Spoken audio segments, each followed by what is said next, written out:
का है नहीं, तो बलिदान करना है तो अपने आप का बलिदान करो, सब बलिदान कहलाएगा। तो राजा बलि ने अपने आप को अपने सिर के ऊपर भगवान के चरणों पर रखवाया। और इधर अब चूंकि कथा है तो भागवत की कथा है, लंबी कथा चली जाएगी। तो इधर गंगा मैया जो है भगवान ब्रह्मा जी के कमंडल में भगवान के चरण को धो करके रखे हुए हैं, वो साक्षात गंगा है। और गंगा जी जो है कमंडल में विराजमान है ब्रह्मा जी के। इधर राजा सगर के 60,000 पुत्र, राजा सगर के अतुली गिर का घोड़ा ढूंढते ढूंढते कहाँ पहुंचे? कपिल नारायण के आश्रम में। अब वो घोड़ा को कपिल नारायण के आश्रम में कौन ले गया था कि इंद्र। इंद्र ने सोचा कि कहीं राजा सगर का अश्वमेध यज्ञ पूरा होगा तो ये इंद्रासन पर बैठना चाहेगा, इसलिए मैं इसके घोड़े को चोरी करके ले जाता हूँ। और लेकर के कहा बांध दिया? तो कपिल नारायण भगवान के आश्रम में बांध दिया। ये राजा सगर के 60,000 पुत्र वहां खोजते खोजते पहुंचे। और खोजते जब पहुंचे हैं तो वहां पर देखते क्या है, अच्छा ये बाबा जी के आश्रम में हमारा घोड़ा बना हुआ है, ये बाबा जी चोर है और इन्होंने ही हमारे घोड़े को चोरी कर दिया। और बड़ा भारी मैं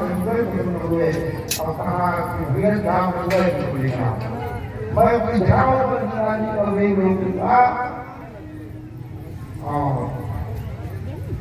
भगीरथ ने ब्रह्मा जी से जाकर के थोड़ा कहा, तो ब्रह्मा जी ने अपने कमंडल को पकड़ा और जो धारा बनी गंगा जी की समंदर से इतनी सी जो धारा के रूप में प्रकट हुई और प्रकट होकर के भगवान शंकर के जटाओं पर जाकर के गिरने लगी। और भगवान शंकर की जटाओं को इतने तेज से भारी मार गंगा, इतने वेग से भारी मार गंगा, भगवान शंकर सोचने लगे कि गंगा तुमको बड़ा अहंकार हो गया है। तो भगवान शंकर ने अपनी जटाओं को बढ़ाया और भगवान शंकर की जटाएं बढ़ती गई और माता गंगा जो है भगवान शंकर की जटाओं में रास्ता भूल गई। इतना जटा है भगवान शंकर। जटा भ्रमण में नहीं बने धरी, जटा जो है कटा मैंने कड़ाही बन गया। और माँ गंगा जो है जलेबी की तरह उसको तैरने लगी, जैसे कड़ाही में जटा भ्रमण में लेन बने धरी, विरोलवी शिवल्लरी विराजमान मूर्धनी। माता गंगा जो है जटा कटा भगवान शंकर के जटा रूपी कटा में वो निलिम्ब निधरी की तरह अर्थात जलेबी की तरह अपने पकवान की तरह जो है। भाई कितनी भी जलेबी कितनी भी ताकतवर हो जाए, कढ़ाई थोड़ी तोड़ पाएगी वो, कढ़ाई को थोड़ी तोड़ पाएगी नहीं। उसी तरह से माता गंगा जो है भगवान शिव की जटाओं में भटक गई। बरस एक रहो जटा भुलानी, एक साल तक जटा में रास्ता भूल गई। भगीरथ ने कहा कि महाराज इससे तो मेरे पूर्वजों का उद्धार नहीं होगा, मैं तो अपने पूर्वजों के उद्धार के लिए गंगा जी को बुलाया था।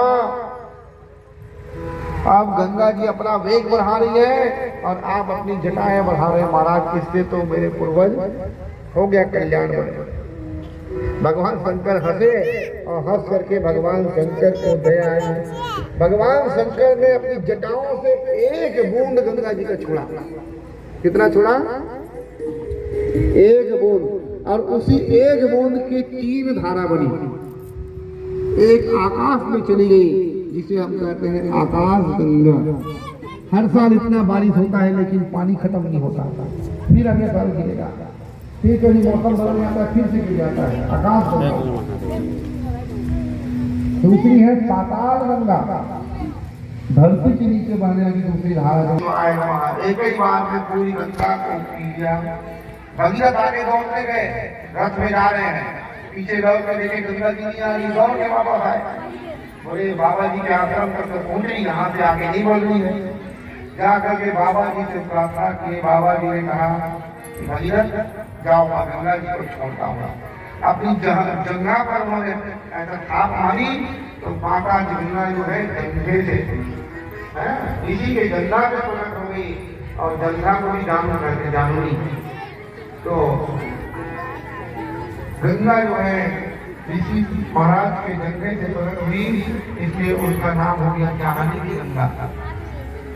वहां जाहनु ऋषि के जंगल से निकली, इसलिए इसका नाम जाह्नवी। भगीरथ के पीछे पीछे गई, इसलिए इसका नाम भागीरथी गंगा। और तीन धारा में भक्त होकर के आकाश पाताल और पृथ्वी में तीनों जगह बहती, इसलिए इसका नाम है त्रिपथगामिनी। त्रिपथगामिनी गंगा, त्रिपथगामिनी। और 7 भागों में विभक्त हो, इसलिए इसका नाम है सप्तपदी। क्या नाम है? सप्तपदी। उसके बाद आगे बढ़ते बढ़ते प्रयागराज पहुंचे। बुध मंगलमय संत समाधु चे जब जंगम तीर्थ राज, जहाँ तीर्थ राज प्रयाग। जब प्रयाग में पहुंचती है तो वहां पर यमुना मैया पहले से आ रही है। यमुना जी पहले से आ रही है बहती हुई। गंगा मैया गई और माँ गंगा वहां पर देखती है यमुना जी को, तो हाथ जोड़ करके वहीं पर खड़ी हो गई। क्यों खड़ी हुई? प्रणाम करने के लिए। क्यों प्रणाम की? तो बोले यमुना जो है भगवान की पटरानी है। भगवान कृष्ण की चौथी पत्नी कौन है? भगवान कृष्ण की चौथे नंबर की पत्नी कौन है? यमुना जी है ना। यमुना जी भगवान की चौथी पत्नी है भगवान कृष्ण की। और गंगा जी भगवान के चरणों से निकली है, तो दासी है गंगा जी। तो दासी और महारानी में कौन किसको प्रणाम करेगा? दासी प्रणाम करेगी महारानी को। गंगा जी, गंगा मैया प्रणाम करती है यमुना को। यमुना जी प्रसन्न हो गई कि बहन आओ। बोले भैया क्या करूं, मेरे लिए आज्ञा बताओ। तो बोले आओ मेरे सीने से लग जाओ। और गंगा मैया को अपने सीने से लगा ली। कौन? यमुना जी। यमुना जी अपने सीने से लगाई और सीने से लगाने के बाद इन दोनों के प्रेम को देख करके वहीं पर माता सरस्वती भी प्रकट हो गई। दोनों के प्रेम को देख करके तीनों बहन है। अब तीनों के बहन, तीनों का संगम हो गया वहां पर। फिर गंगा मैया ने पूछा कि अब बहन यमुना मुझे आगे क्या करना चाहिए? बोले बहन तुम्हारे प्रेम के कारण मैं तुमसे अत्यंत प्रसन्न हूँ। अब यहाँ से मेरी लीला समाप्त होती है। अब आगे तुम बहो, आगे अब तुम्हारे नाम से जानी जाएगी, गंगा जी के नाम से जानी जाएगी, है ना। यमुना जी कहती है कि यहाँ से मैं अपना अस्तित्व आपको समर्पित करती हूँ। ये तीर्थराज प्रयाग की बात है। प्रयाग में क्या है? त्रिवेणी संगम है। त्रिवेणी, जैसे हम माताएं वेणी करती है ना, बाल में चोटी करते हो, तो बाल को कितने भाग में पकड़ते हो? 3 भाग में। लेकिन जब चोटी बना करके आखिरी में रबड़ फीता जो भी लगाते हो, तो फिर कैसी दिखती है वो? 2 दिखती है कि 3 दिखती है? चोटी कैसे दिखती है? फिर घुसने के बाद 2 ही दिखती है ना। तो वही गंगा और यमुना दिखती है। सरस्वती लुप्त है, गुप्त है, नहीं दिखती। ज्ञान गंगा है, ज्ञान गंगा है, यमुना भक्ति है, और सरस्वती जो है विवेक है, बुद्धि है। विवेक कभी नहीं दिखता किसी को। ज्ञान दिख जाता है, कितना पढ़े लिखे हो, परीक्षा दे करके समझ में आ जाएगा कि कितना पढ़े हो, कितना ज्ञान है तुम्हारे पास। भक्ति भी दिख जाती है कि भाई परम भक्त है, अच्छा भक्त है ना। लेकिन विवेक और बुद्धि जो है कभी दिखती नहीं है, वो देखने का विषय नहीं है। अब प्रयाग में देखो 3 अक्षर है। प्रयाग, अर्थात देखो सरस्वती मैया वहां पहले से है, प्रथम है। तीनों में प्रथम है, इसलिए प्रथम सरस्वती। दूसरे नंबर है यमुना और तीसरे में है गंगा। तो प्र माने होता है सरस्वती, प्रक्षेपित या प्रयोजित, जो लुप्त है, वो है सरस्वती। परा या से यमुना और ग से गंगा। प्रयाग, ये 3 अक्षर से गंगा, यमुना और सरस्वती, ये तीनों का संगम वहां पर हुआ है। प्रयाग नाम लेने से ही ये तीनों का उच्चारण अपने आप हो जाता है। बोले तीर्थराज प्रयाग की मोद मंगलमय संत समाजो जय जग जंगम तीर्थ राजा। अभी संत समाज का संगम वहां पर लगा हुआ है तीर्थराज प्रयाग में। इस नगरी का नाम प्रयाग प्राचीन काल से है। बाद में ये विदेशी आक्रांता है, मुल्ले आक्रमणकारी आए। इन्होंने कभी इलाहाबाद किया, कभी अल्लाहाबाद किया। धन्य है महाराज योगी जी, योगी आदित्यनाथ। 500 सालों के बाद उत्तर प्रदेश को ऐसा राजा मिला है जिन्होंने प्रयागराज को उनके अस्तित्व को पूरा स्थापित करने का काम किसी ने किया तो वो योगी आदित्यनाथ जी ने किया है। ऐसे महात्मा राजा होना चाहिए, ऐसे धर्मात्मा, ऐसे पुण्यात्मा राजा बने तो पूरे राज्य की प्रजा सुखी होती है। अब पापात्मा राजा होते हैं तो पुण्यात्मा दुखी होते हैं, है ना। अत्याचारी, लुटेरे, डाकू बलवान हो जाते हैं। गंगा मैया वहां पे फिर वाराणसी पहुंची। प्रयागराज के बाद कहाँ गई? विंध्याचल होती हुई प्रयागराज में वाराणसी पहुंची है। देखो गंगा जी हर जगह जो है पूर्व से पश्चिम की ओर बहती है, उत्तर से पश्चिम की ओर बहती है। लेकिन यहाँ पर प्रयाग काशी में गंगा मैया जो है उत्तर की ओर उल्टी दिशा में बह रही है ना। विंध्याचल से लेकर के काशी तक से गंगा जी जो है उत्तर वाहिनी है, फिर बाद में आकर के दक्षिण पश्चिम छोड़ जाती है। पूर्ण रूप से उत्तर से दक्षिण ही जाती है, उत्तर से पश्चिम जाती है, पश्चिम बंगाल। और बंगाल की खाड़ी में जाकर के समुद्र से मिलती है और वही समुद्र के बीच में जहाँ गंगा सागर है वहीं पर कपिल नारायण भगवान का आश्रम है और वहीं पर भगीरथ के पूर्वज शिगर महाराज के 60,000 पुत्र वहीं पर मरे हुए पड़े थे। उनकी राख, उनकी अस्थियां जो पड़ी थी उन पर माँ गंगा का स्पर्श हुआ और जैसे माँ गंगा का स्पर्श होता है तो महाराज सगर के 60,000 पुत्र वहीं पर मुक्त हो जाते हैं। बोलो गंगा मैया की। और भगवान शंकर ने कहा कि हे गंगा, हमारी जटा के साथ तुमने बड़ा विरोध किया, बड़ा खेल किया, इसलिए मैं तुमको हमेशा अपने जटा में बांध कर रखूंगा और तुमको अपना नाम देता हूँ जटा शंकरी। भगवान शंकर अपना नाम देते जटा शंकरी, है ना। तो गंगा जी की कथा तीनों देवताओं से जुड़ी है। भगवान विष्णु के चरण से निकली है, ब्रह्मा जी के कमंडल में स्थापित हुई है और भगवान शंकर के मस्तक में आकर के गिरती है। तो ब्रह्मा विष्णु महेश तीनों देवताओं की भी गंगा जो है तीनों के द्वारा उत्पन्न किए हुए हैं। इसलिए गंगा नाम लेते ही मनुष्य को पावन कर देती है। केवल स्मरण करने वालों से गंगा जी जो है पवित्र करने वाली है। इसलिए ऐसे पतित पावनी गंगा को हम सब प्रणाम करते हैं, वंदन करते हैं, सादर बारंबार नमस्कार करते हैं। और इस समय तीर्थराज प्रयाग में 56 करोड़ से अधिक लोग स्नान कर चुके हैं। वैज्ञानिक लोग आए, वैज्ञानिकों ने देखा कि इतने करोड़ लोग स्नान किए हैं तो पानी दूषित तो नहीं हुआ है, महामारी तो नहीं हुई है। और टेस्ट करके देखा, गंगा जी की पवित्रता में, गंगा जी की निर्मलता में, गंगा जी की शुद्धता में कोई कमी नहीं आई है और गंगा जी यथावत है। आधा देश स्नान कर चुका है। 125 करोड़ की जनसंख्या में 56 करोड़ स्नान कर चुके हैं। ये तो रैंडम रिकॉर्ड है। 5 लाख तो हम कर्मचारी काम कर रहे हैं, वो रोज नहा रहे हैं, उनकी गिनती नहीं है। 5-10 लाख ऐसे ही लोग आते जाते रहते हैं।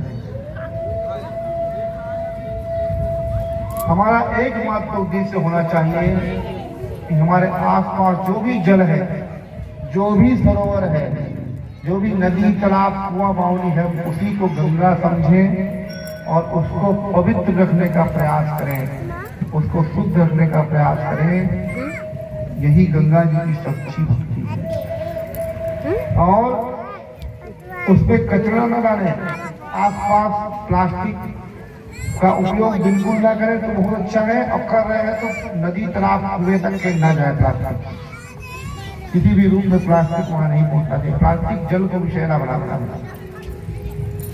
और पूरे संसार में जहां भी जल का स्वरूप है वो सब गंगा का स्वरूप है।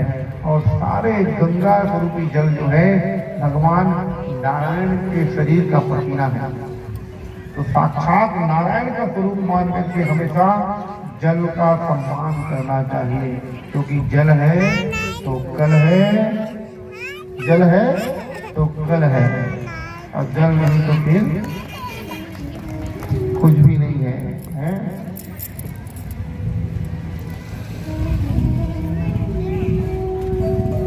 पानी बहुत कीमती है।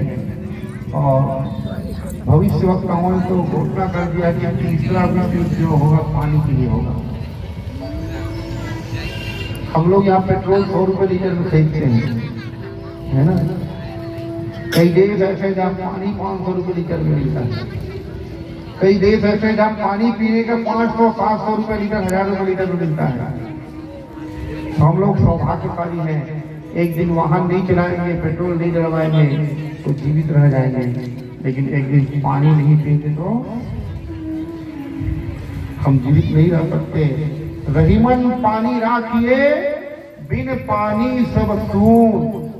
पानी गयो न उबरो, मोती मानुष चून। पानी नहीं रहेगा भीषम तो हीरा मोती को खा के नहीं पी सकते। मोती खा के जीनोगे, सोना चांदी पैसा खा करके नहीं पी सकते हैं। इसलिए जल को प्रदूषित होने से बचाना है, पर्यावरण को प्रदूषित होने से बचाना है, पेड़ पौधों को कटने से बचाना है। इतना कर दिया तो यही भगवान शंकर की सच्ची भक्ति है। बोलो शंकर भगवान की जय। चलिए आरती करेंगे, जब तक एक भजन हो, भजन गाने के बाद आरती करेंगे। सत्य है ईश्वर शिव है जीवन, सुंदर ये संसार है। तीनों लोक हैं तुझ में तेरी।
जटा